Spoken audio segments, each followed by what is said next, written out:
हरे कृष्णा। तो आज हम बात करते हैं हरे कृष्णा मूवमेंट की। वैसे तो श्रीला प्रभुपाद जी का जन्म बंगाल में 1896 में हुआ था, जो पढ़ने के लिए Scottish church college university of Calcutta में गए। प्रभु जी शुरुआत के दिनों में प्रयागराज में एक फार्मेसी चलाते थे और उन्हीं दिनों में मुलाकात होती है इनके गुरुजी से। प्रभु जी की इंग्लिश स्पीकिंग स्किल से प्रभावित होकर गुरु जी ने एक रिक्वेस्ट किया कि वो भागवत का इंग्लिश में अनुवाद करके उसको वर्ल्ड लेवल पर एडवर्टाइज करें, क्योंकि प्रभु जी की भी कहीं ना कहीं शास्त्रों में बहुत ज्यादा रुचि थी। और प्रभु जी इसको आदेश मानकर और कई वर्षों के कड़ी मेहनत के बाद प्रभु जी भागवत का अनुवाद करके उसका प्रचार करने के लिए निकल गए। शुरुआत होती है न्यूयॉर्क सिटी से।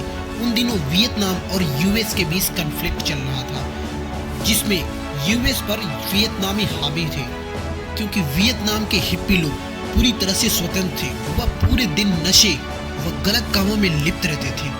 तो क्या था, प्रभु जी ने सोचा इससे बढ़िया अवसर नहीं मिल सकता, और प्रभु जी उन लोगों के दिलों में जगह बनाने के लिए उनकी दिन रात सेवा करते, उनके लिए खाना बनाते व उनकी अन्य समस्याओं का भी समाधान धीरे धीरे अपने तरीके से करने लगे। और इसी तरह धीरे धीरे उन लोगों के दिलों में अपनी जगह वो बनाते गए।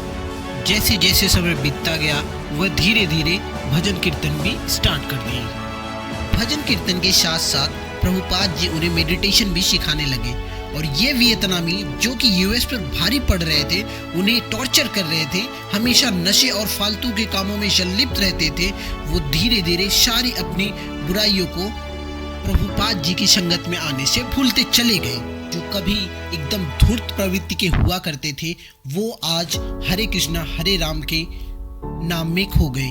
वह भागवत के अनुसार श्री कृष्ण के बताए गए मार्ग पर चलना प्रारंभ कर दिए। वियतनामी पहले से ही अपने पारिवारिक बंधनों से विरक्त थे। ये वो लोग थे जो पूरी तरह से स्वतंत्र थे, उनका किसी से अटैचमेंट नहीं था।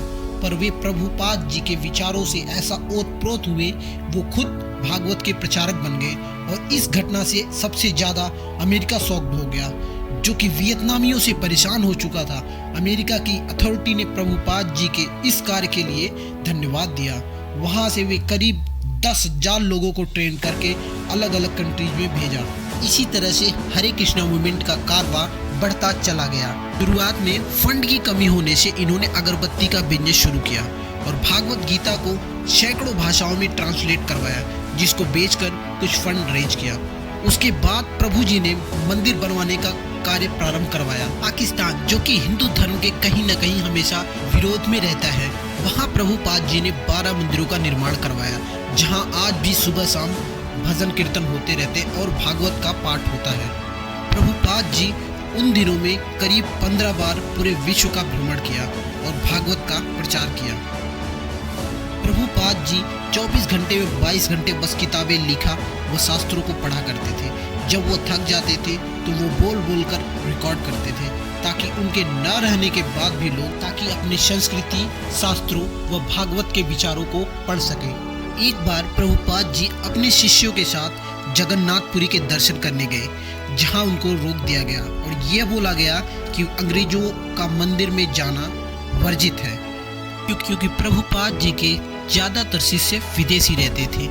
और उसी दिन से प्रभुपाद जी ने यह प्रण लिया कि वह जगन्नाथपुरी की यात्रा पूरे विश्व भर में निकलवाएंगे, और जिसमें किसी को आने जाने के लिए कोई भी रोक टोक नहीं होगी। और जैसे जैसे भागवत का प्रचार बढ़ता गया, धीरे धीरे फंड भी आना स्टार्ट हो गया। और सर्वप्रथम प्रभुपाद जी ने जरूरतमंद लोगों के लिए फ्री में लंगर की व्यवस्था की, जो कि असहाय हैं या फिर कहीं पे बहुत बड़ी कोई आपदा आई हो, और उनकी मदद के लिए इस्कॉन चैरिटी चलाई जाने लगी। प्रभु जी ने अपने आप को कभी भी इस कार्य के लिए प्रमोट नहीं किया और न ही खुद को क्रेडिट दिया, और उसका आज यह परिणाम है कि पूरी दुनिया आज इस्कॉन की दीवानी है। 1977 में प्रभुपाद जी ने शरीर को त्याग दिया। वह मरणशैया पर होते हुए भी डिक्टाफोन में रिकॉर्डिंग जारी रखा, जिसको देखकर डॉक्टर भी आश्चर्यचकित था। और आज पूरे विश्व में हजारों इस्कॉन टेम्पल का निर्माण हो चुका है।